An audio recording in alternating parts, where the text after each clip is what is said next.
Ho, ho, ho. Let's get to it. This week, we are going to talk about supplementation. These are our weekly Wednesday live videos for those who you are tuning in late on YouTube. They will be posted later. Today is Wednesday, December 20th, almost Christmas time. We had a ton of good questions roll in today. So we're going to get right to it just like we always do. We'll let some people roll in and we'll get it going. So I did want to just address something really quick. I'll go in order here. I'll let some other people roll in and then I'll get to it. But what I will say is one of Matt's questions he asked me, and then I'll get to my main point here as we get some more audience rolling in. Matt asked me, do I ever worry about supplements that are banned by some federations, such as 5-AT becoming banned in the IPE in the future? And the answer is no. I am not. I'm not concerned. Thanks, Ruby. We'll take the hat off soon, but get some people's attention. So, Matt, no, I'm not really too concerned about substances getting banned, because at the end of the day, we're just gonna stick to the banned substance list. So, if 5-AT gets banned, if anything, any other substance that I currently take gets banned, I'll just stop taking it. In the meantime, I will be abiding by the rules, but, I'm not too concerned about anything being banned. So, to get to the main overlying point today, I did want to talk about supplements, obviously. You saw maybe the picture I put on Instagram about the, my giant pile over here. But one thing I did want to touch on before we get going into everything is that supplements are to fill the holes that we are missing out on. So we can't worry about all supplements. We have to get our diet, get our training, get our sleep down, and then we worry about supplements. Obviously, get our macros down. So we just can't focus on supplements as a whole. They're there as a kind of a topping, or a tree topper, as you will, to stick with the Christmas theme. They're at the very, very top. They're not at the bottom where all the presents go, because there's more important stuff to focus on than just the top of the tree. But we'll get to all the other questions now. I think we got a little bit better audience, so we'll get right to it. Bronwyn, she always asks some great questions. How long does pre-workout stay in your system, and at what point will it affect your sleep? So, the main ingredients in pre-workouts, most of them, at least the stimulant-based ones, is caffeine. So, I had to look up the answer because I wasn't 100% sure. I wanted to give you guys the 100% right answer. But anyway, caffeine usually kicks in between 30 and 45 minutes. And then it takes up to 4 to 6 hours. The half-life of caffeine is 4 to 6 hours. Hey, Karen, how's it going? So basically, caffeine can affect you for anywhere from 4 to 6 hours, where it might affect your sleep. And it can really stay in your system for up to, potentially 8 to 10 hours, really, since that's the half-life. You just double it. So I would say not to take it about 6 hours before you go to bed. So if you're going to bed at 10 p.m., don't take caffeine after 4 p.m. That's the first part of her question. Next, since we all know a good night's sleep is a big part of recovery and performance, and what supplements can hinder sleep that you take? So basically, anything with a stimulant. And one thing that I think a lot of people don't realize that has stimulants in it are fat burners. So you have to be aware of your fat burners if they have, some kind of stimulant in it. Also, any kind of amino energy product. Obviously, like coffee has it. Energy drinks, it's kind of a no-brainer. But things like fat burners, they tend to have different stimulants in it. So you just have to be aware not to take those that way. Usually, most fat burners take. Usually, they have take them in the morning or at night. Let's see. So, what is the best time to take? What is the best in the morning, and what is the best to take later in the day? So as far as supplements goes, you can pretty much take anything across the board throughout the day if it's not stimulant based. As far as like ease of use, I split my pills up first thing in the morning and right before I go to bed, just because it's easy. So I can take, fistful of pills in the morning before I head out, and I can take a fistful of pills before I go to bed at night. Other than that, there's really no time factor that has to do with the supplements.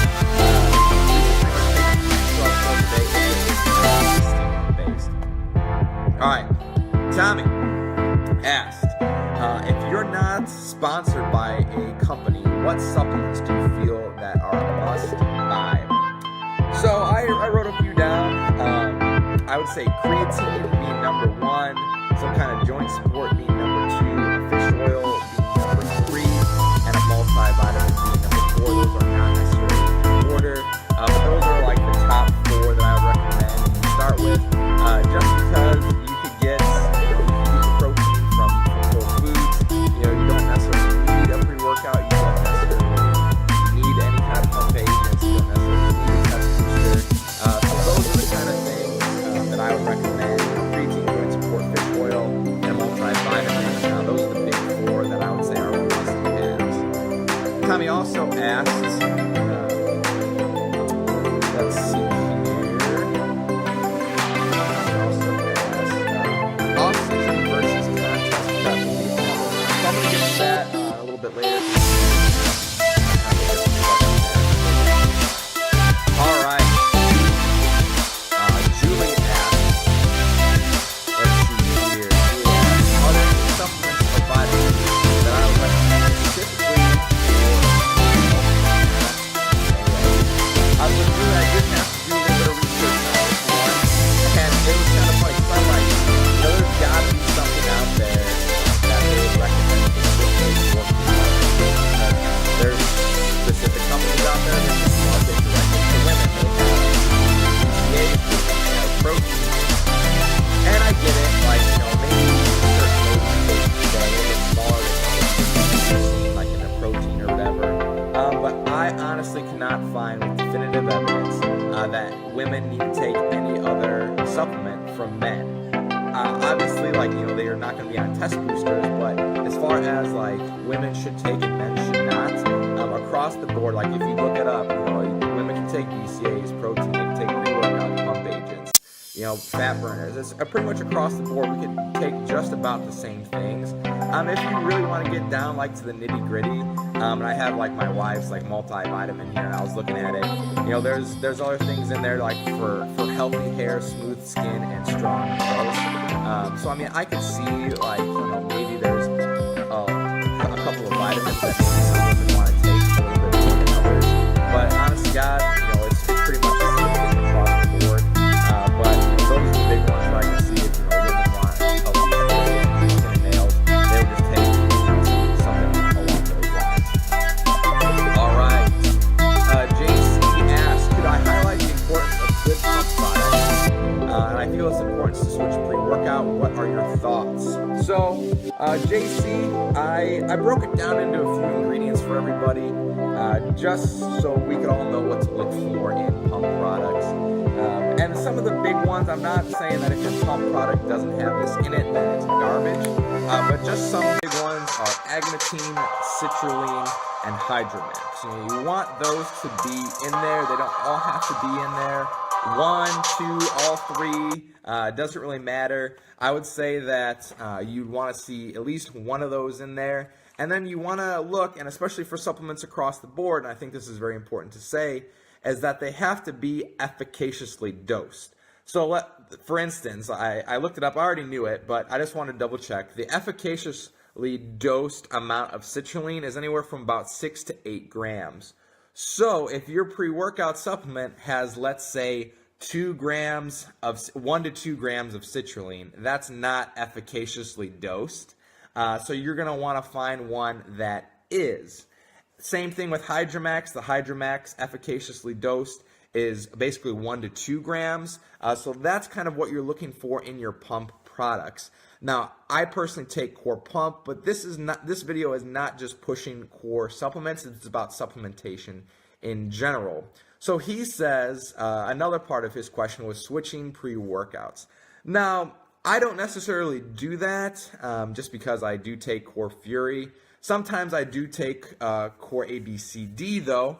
The only reason why I do that is because of the stimulant difference in there. So one's a little bit higher stim and one's a lower stim. Now, I feel like if you use your pre-workout responsibly, like most days, I take a half a scoop. On some days, I take 3/4 of a scoop. And then once again, on some days, I take basically a fourth of a scoop, which would equate to the ABCD. That's what I usually take. So I balance my caffeine intake pretty responsibly. In my opinion, I don't take any kind of, energy drinks or any of that. I definitely caffeine cycle. Karen just said it. Not that I write it down, but in my head, I know okay, this week I'm going to take my highest dose of caffeine, maybe on the days that I'm deadlifting or on the days that I'm squatting. So I use it very sparingly and I don't abuse it.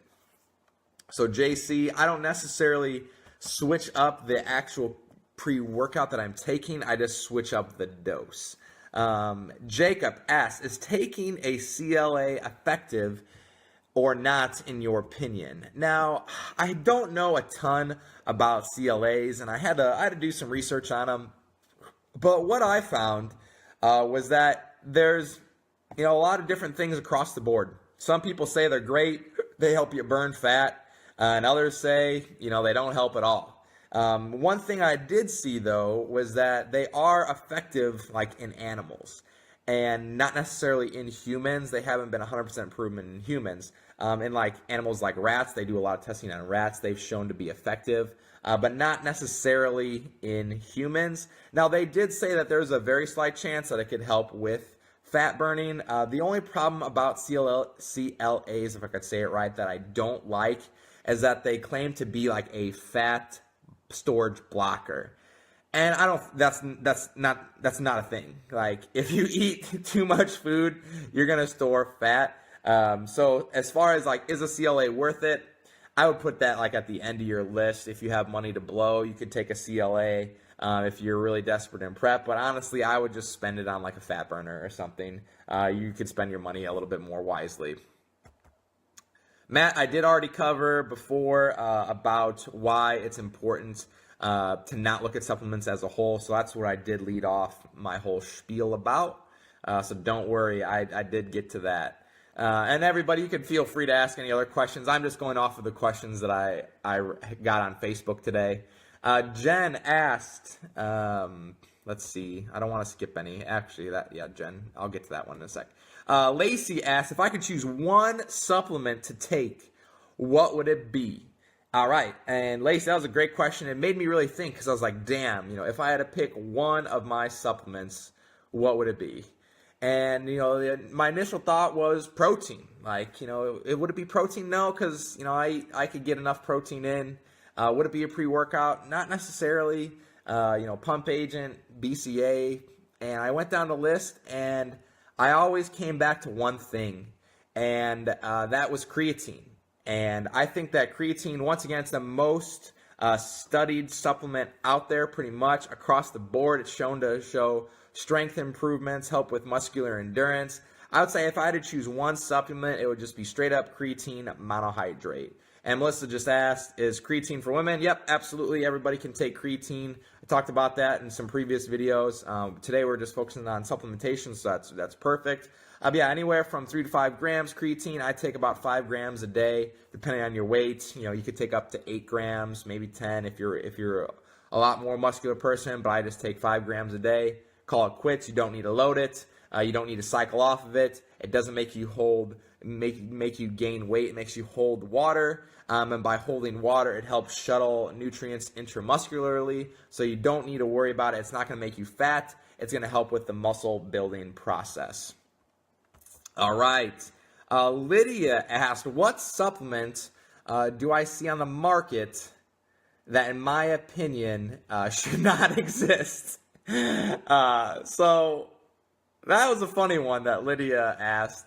And I had to think about it. I'm like, okay, let's not insult anybody, because I'm not here to necessarily insult people. But if I had to say that one supplement should not exist, it should be Detox Pills. If I had to pick absolutely one, I think those are just shit. Your liver detoxes your body just fine. You don't need any kind of pills to take it.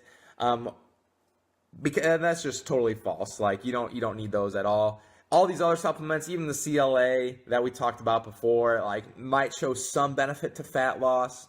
Any kind of detox things, just forget about it.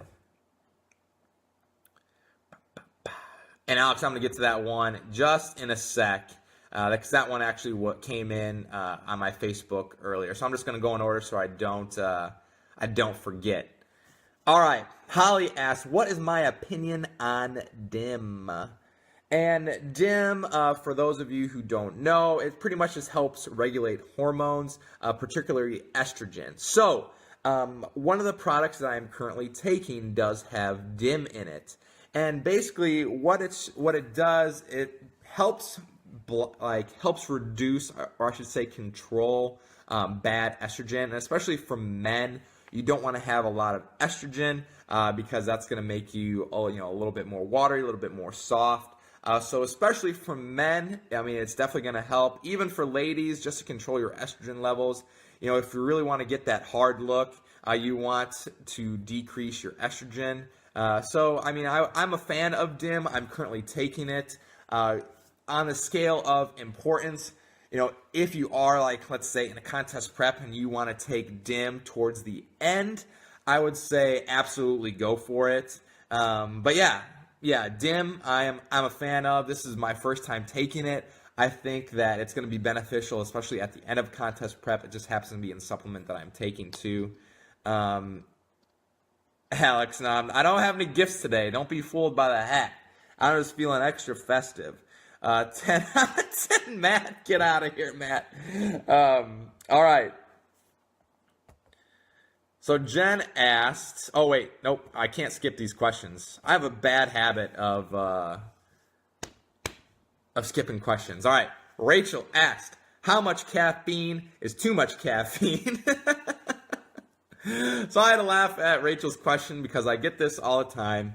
I would really, really, really like to see people keep their caffeine absolutely under a gram a day. And I know that may sound like a lot, and that's like an absolute maximum. If you're taking over a gram, like, you got a serious problem, in my opinion. But Rachel, as I was talking about before, I like to see people cycle their caffeine.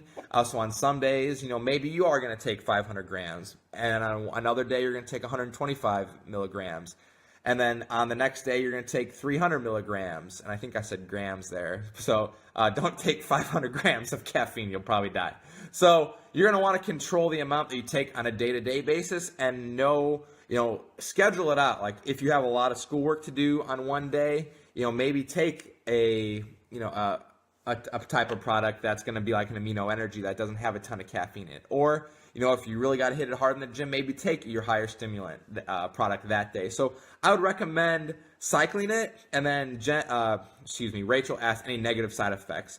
So yeah, you could definitely develop a caffeine intolerance. And basically, that's where people do end up taking in a gram or plus a day, and they don't even feel anything from it. They don't get any of the benefits from it because their body's just so used to it.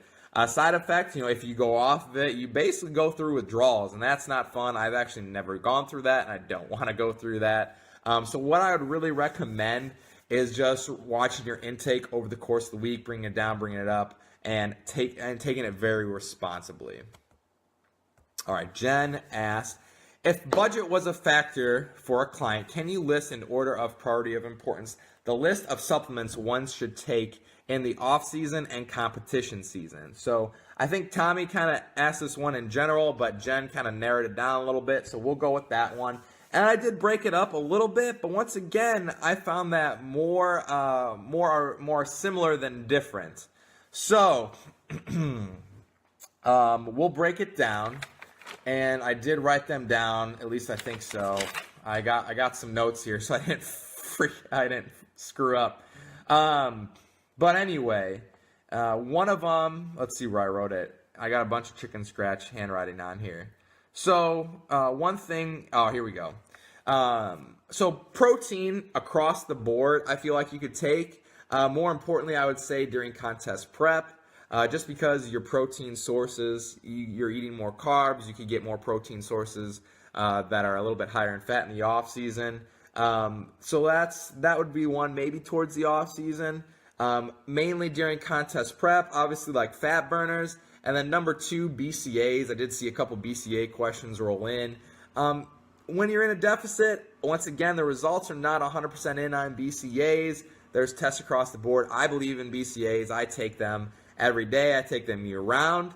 But I feel like they're more beneficial in a deficit. And even if they give me a slight benefit, it's better than no benefit. So I'm going to take them. So that would maybe like contest prep. I'd like to see everybody take BCAAs. Fat burner, also during contest prep. Off season, so these are going to be across the board. You can take them in both. Test boosters, you could take a glucose utilization agent. You could take a pre-workout pump agent, fish oil, joint support, basically take all the time. I'm looking at my supplements that I got stacked up there. That's pretty much it. So basically there's only a couple that I would just recommend just taking during contest prep, which would be like a BCA and a fat burner. If you really want to, year round, I would say, definitely take creatine, maybe a glucose utilization agent, pre-workout, fish oil, pump agent, those kind of stuff. And then if you have the money, you could jump on a test booster in your off season. This hat is getting kind of itchy, so I'm going to take that off. I think everybody gets the point. It's Christmas time. So anyway, we're going to jump into another one here. Thomas asked me my personal top 5 favorite sources of protein that I purchased to save money. So Thomas, I wrote down my go-tos, and you already know one of them. That's Greek yogurt.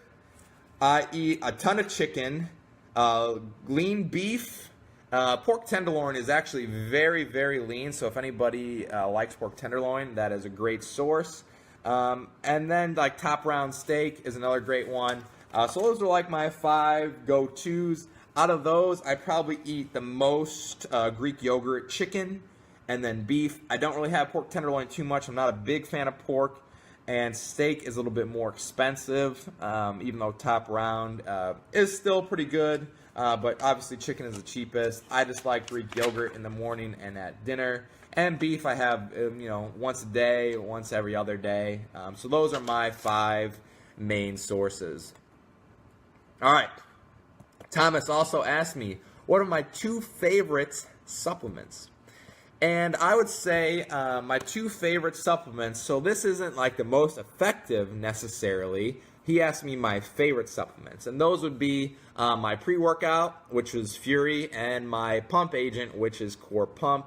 Those 2 I take pretty much every single workout, and they help me perform at my most optimal. Once again, if we're talking about supplements in general, I just want to remind everybody, in case there's some new viewers, that supplements are like the top of the Christmas tree, the star that you put on the top. You shouldn't necessarily focus on it. Everything else underneath it has to be 100% before you worry about putting that tree topper on. All right. Ben asked me, and I will get to everyone's questions that came in the thread. I know I see that Matt just asked one, or it was a comment or something. It was long. I didn't read it, Matt. Don't hate me yet. All right. Ben asked, is there any supplement that can harm you when you don't take it properly? I've tried sleep supplements, and if anything, they seem to make it harder to sleep. I don't know what kind of sleep supplements you're taking. Can they have a reverse effect on people? I don't know about that, but I would say not taking properly would be caffeine, any kind of fat burner, and any kind of testosterone booster. They're not necessarily going to have a reverse effect, but they could have negative side effects. And anything that you could take, in an overdose could potentially hurt you. Like if you take too much pre-workout, it'll mess you up. If you just, take a tub of protein even, like it could mess you up. You'll probably blow your toilet up because you're having too much protein. So just be careful of how much you're taking and really look at how you're supposed to be taking it. It's all clearly labeled on most bottles or on the company's website. So just really make sure that you're following what they tell you to do. All right. Petros asked, how effective test boosters and HGH boosters supplements really are. Now, I'm a fan of test boosters. I feel like they do have some merit. The ones, and once again, you have to look at the ingredients. Like, if your test booster doesn't have, let's say, something like deaspartic acid in it, or once again, we talked about efficaciously dosed products. If it has like a little bit of deaspartic acid in it, it's not going to help you. You have to have the efficacious dose of it. I don't know it off the top of my head, but you got to make sure that all the ingredients are in there. So, between the two, I would definitely recommend a test booster over an HGH booster. In my opinion, I don't even know of like any true HGH boosters. And once again, I don't even know if those are like legal in the Natural Federations. Somebody could correct me if I'm wrong there. I haven't ever encountered one of those. I haven't ever researched them. So I would say yes, test boosters if you're over like 22. For males, obviously ladies shouldn't be taking them. And just make sure you're cycling those accordingly. Blaine asked me, boom, when I saw this one. Whew. Blaine, he's trying to troll me. Blaine, if you're around, let me know. But he asked me what my thoughts are on WADA. And that's not a pronouncement of my name. WADA, for those of you who don't know, is the World Anti-Doping Agency. And some organizations, natural organizations, follow WADA. I've competed in some of the organizations that have followed that. I no longer compete in the organizations that follow that. I will say, before I get into the negatives of it, I will say that it is nice that they have a comprehensive list, that they stick to their list, that it doesn't change year after year. I like that. Some things have changed over the years, but they're pretty much tried and true. What I don't like about WADA is some of their banned substances. For a while there, I'm pretty sure caffeine was considered a banned substance, which I find crazy. They just banned silly things. And one of the silly things that they banned was 7-keto-DHEA. And the reason for it was that it has the potential to have anabolic effects. And the way that they worded it just didn't really sit well with me and with a lot of other people.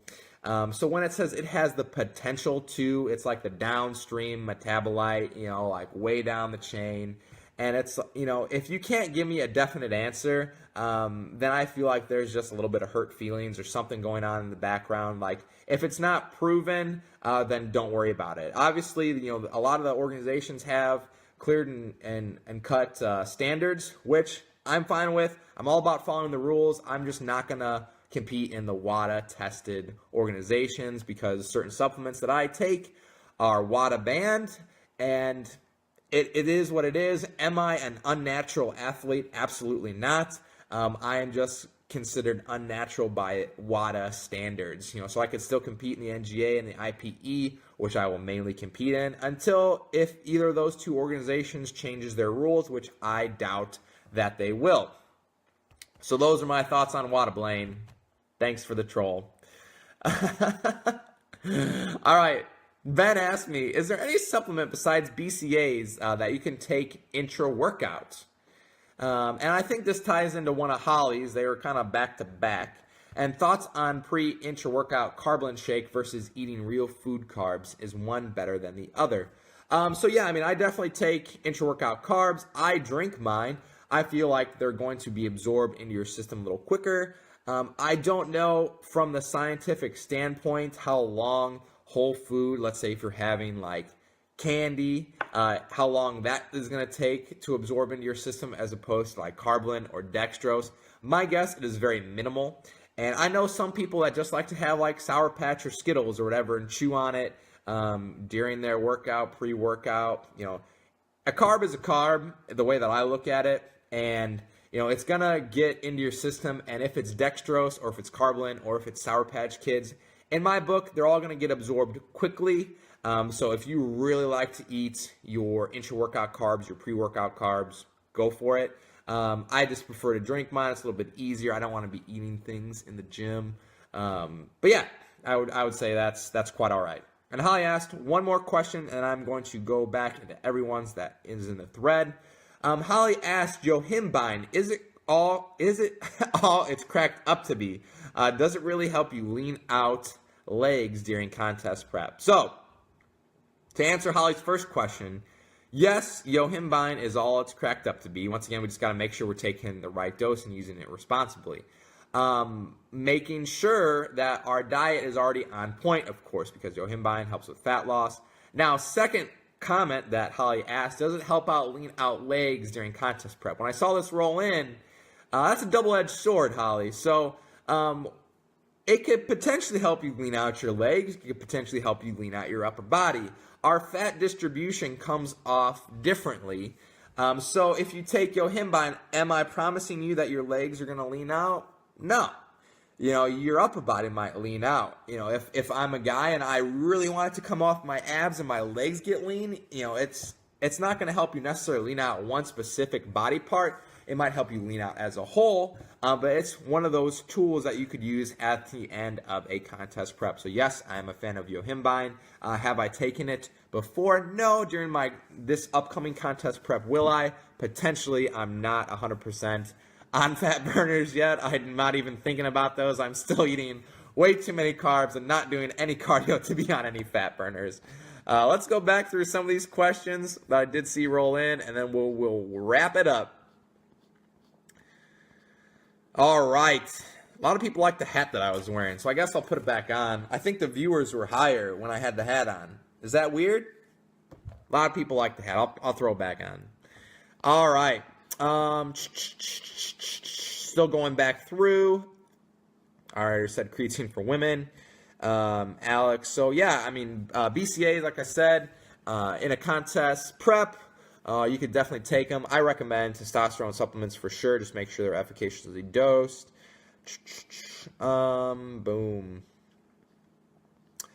Lydia asked, as a coach, have you seen oral contraceptive affect female competitors? So Lydia, no, not necessarily. I was talking with a friend of mine a couple weeks ago, and she said, so she wasn't taking oral contraceptives for a while, and then she got back on them so she would get her period, if that makes sense. And actually, she has like 2 periods now, which I thought was kind of crazy. That sounds bad to me, just because it would mess up your weight so much if you're having like 2 periods a month. That's like the only thing, the negative side effect of it. Obviously, it does affect your estrogen levels. And I don't know the scientific background. I'd have to look more into that, how it would negatively affect you. But yeah, 2 periods won't help with weight loss. You'll be holding a lot more water, and it won't make it, as steady. So Matt, I'm going to get back to yours now. Let's see this novel that you wrote me here. Not to mention, if BCAAs enable someone to drink more water, then there is a benefit. And when it comes down to it, water is a problem the best supplement out there. Water is probably the best supplement out there, even though it's not a supplement necessarily. Yes, Matt. Yeah, I agree. If you're not drinking enough water, then, once again, that water is going to come before probably any supplements, because, a lot of people are concentrating on, what is going to give me the best pump in the gym, and they're spooning their pre-workouts right to the dome without taking any water. And the main, Hydromax has to be paired with water in order for it to be effective. So if you're just taking it straight to the dome, you're cutting out the middleman. You need to be hydrated enough for some of these supplements to work properly. Leah asked, what are the side effects of taking too much fat burner? So once again, it's just like a stimulant. Your body can develop a tolerance to it, and then as soon as you get off of it, you're gonna be spiking your weight back up. Obviously, you don't want to be taking too many stimulants either, just for heart health too, and for a central nervous system stimulant. You don't want to take too many because you can have withdrawals from them. And we don't want to overuse supplements. We just want to focus more on our diet and our training. Excuse me. All right, let's see if there's any more that rolled in here. I think that was it, guys. I want to make one more cursory glance at my list. Thank you all for tuning in. This went about 34 minutes. Have a Merry Christmas. We will be having another one of these next Wednesday. Same time, same place. I'll see you then. Ho, ho, ho.